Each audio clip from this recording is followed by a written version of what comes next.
Morning, Heaven. How are you? Morning, I'm good.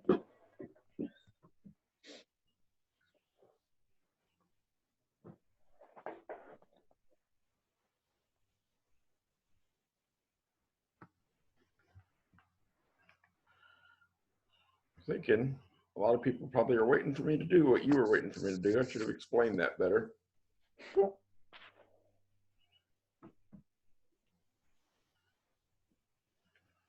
I was just confused because I know you said that you were going to try to have them all the same, but I never knew if you figured it out. I think I have, so let me send a message here.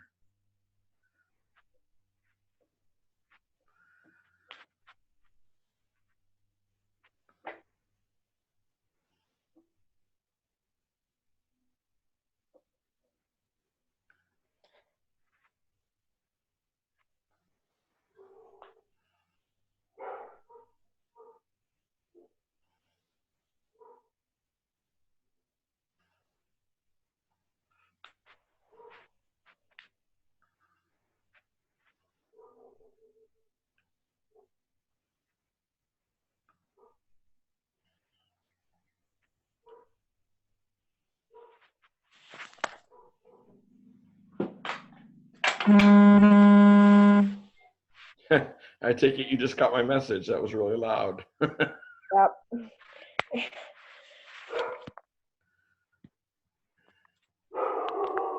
That always happens. Okay, I can't do anything about it. Never mind. It won't let me mute it. I understand.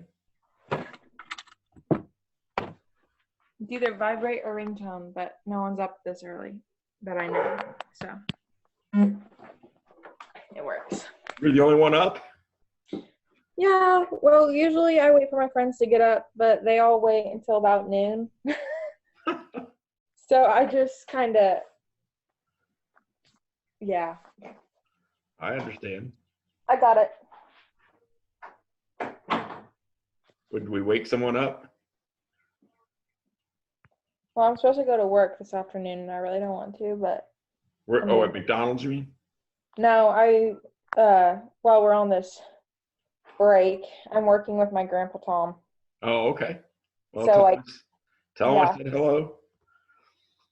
All right, so I'm going to get started. Actually, today will be kind of short because this is actually the last presentation in this unit, the whole behavior and cognition unit. And were we in school, this would then lead to a couple of weeks where you guys prepared your lessons and presented them and took the test over this unit, which obviously, we're not going to do online on the video on a Zoom session. So let me finish this up, wrap this up. And then we'll probably move into Unit 4 on the morrow. So we got done yesterday. We were talking about Abraham Maslow and his hierarchical needs. What he kind of designed it into a pyramid, basically, and how he designed the needs and organized them based on the most base level needs are at the bottom. And then as you move up higher with your needs to the top, where you get to self-actualization, each one of those layers needs to be met before you can move to the next one. So we talked about yesterday how if a student is very hungry, he's not going to be able to focus on his education until he's met that need of his hunger, really. And think about yourself in class, 4th hour or 5A, where you manage lunch, you're really hungry. How much attention are you really paying to what the teacher or instructor is telling you at that time?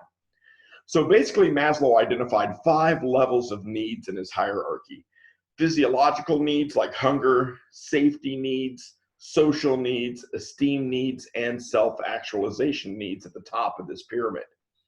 Physiological needs include the most basic needs that are vital to survival: the need for water, air, food, sleep.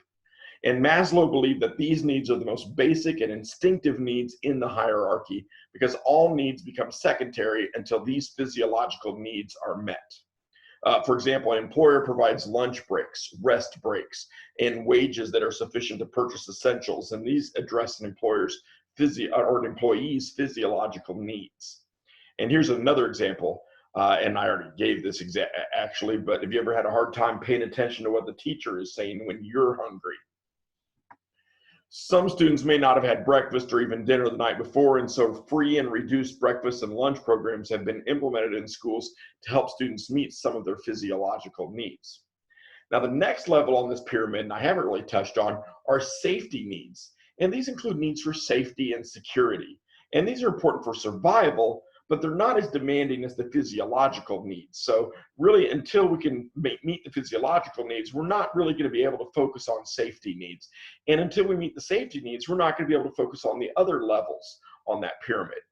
So an example in the business world are when employers provide a safe working environment, retirement benefits, job security, when you don't have to worry about what's going to happen the next day or while you're sitting there.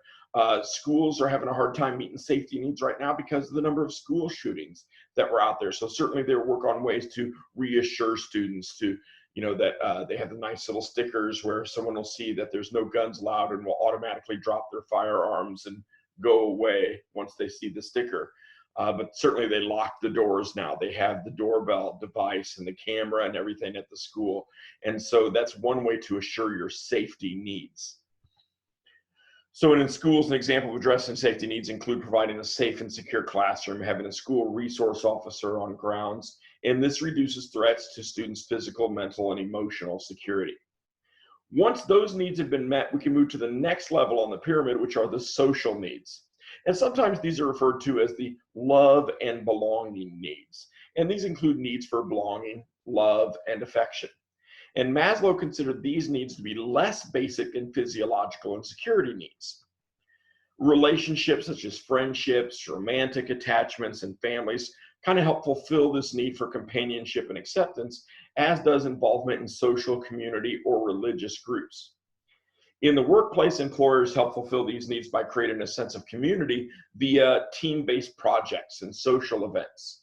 When people's social needs are not met, they tend to be unhappy, and this leads to loneliness, social anxiety, and depression. Of course, these are all a minor concern if you're starving. So again, you have to meet those bottom level needs before you can get up to those. After the first three needs have been satisfied, esteem needs become increasingly important, and that's the next level on the pyramid. So these include the need for things that reflect on self-esteem, personal worth, social recognition, and accomplishment. And the easiest way to illustrate this level is to give you an example of people who are trying to fulfill these needs. Have you ever seen how much attention a teenage girl puts on her clothes, makeup, and her possessions? You probably have. Have you ever seen someone trying to keep their good reputation? Have you ever had a friend that was really embarrassed in public and seemed to be overly concerned about future embarrassments? Like, for example, someone who raised their hand and gave a wrong answer once and people laughed, and now they'll never raise their hand again to discuss anything in class. When someone's esteem needs are not being met, they may suffer from low self-esteem or even an inferiority complex. Which brings us now to the highest level of Maslow's hierarchy, the top of the pyramid, self-actualization needs. And these are a person's desire to become everything he or she is capable of becoming, to realize and use his or her full potential, capacities, and talents. And this need can only be addressed when the previous needs have been satisfied. It's rarely met completely. Maslow himself estimated that less than 1% of adults achieve total self-actualization. And there is some philosophical debate as to whether anyone can ever achieve true total self-actualization because, man is not perfect. And so there always is something to strive for. So self-actualizing people are self-aware. They're concerned with personal growth.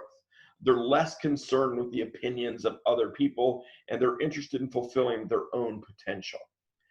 Businesses that provide employees a chance to challenge themselves, the opportunity to reach their full career potential, would be an example of attempting to satisfy their employees' self-actualization needs, providing benefits that allow them to continue their education or to advance in their career.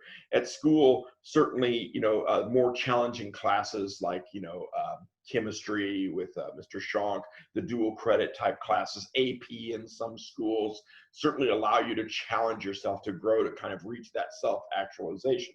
But if you're worried about all the other things beneath that, which is particularly with esteem needs, teenagers tend to stop there because they don't really understand going beyond that because of their age and lack of life experience. And certainly, you know, the idea in teenagers' heads that they're going to live forever, they're immortal. They don't really focus on improving and trying to reach a designated end. And so they tend to be stuck at the self-esteem. So it might be hard for you to visualize self-actualization in the high school. And there's not a lot of it offered, to be honest, because teenagers are kind of stuck there. But there are chances for self-actualization for people to, you know, reach higher. But obviously, if you're worried about the security in your home, maybe you're a victim of abuse, or if you're not being fed properly, all those things are going to take a lot more concern and care for you than reaching your self-actualization. And that's why you see that the types of students who are struggling in school and everything usually do have these other issues going on in their home life or outside of school. So this is Maslow's hierarchy of needs right here. And you can see on this pyramid at the bottom is the physiological: breathing, food, water, sex, sleep, homeostasis, excretion. Safety is above that, the security of the body, employment, resources, mortality, the family, health, property. Above that, love and belonging, so friendship, family, sexual intimacy. Above that, esteem, self-esteem, confidence, achievement, respect of others, respect by others. And then at the top of the pyramid, self-actualization, morality, creativity, spontaneity, problem solving, the lack of prejudice, acceptance of facts. These are all examples of how Maslow's hierarchy of needs are met. And certainly, if you're worried, if someone's choking you to death, you're not worried about morality at that time. I'll bet you $10. You know, if you're hungry, you're probably not as worried about, you know, friendships at that time. If you're truly starving, you're more interested in getting something to eat than being a buddy to someone. Matter of fact, if you're starving, I doubt you're willing to share the food very well either. So that is Maslow's hierarchy of needs. Any questions regarding that?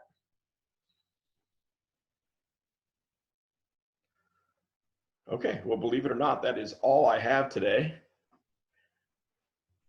So any questions at all about this unit that we just went through? Hello, Sarah. Didn't see you there.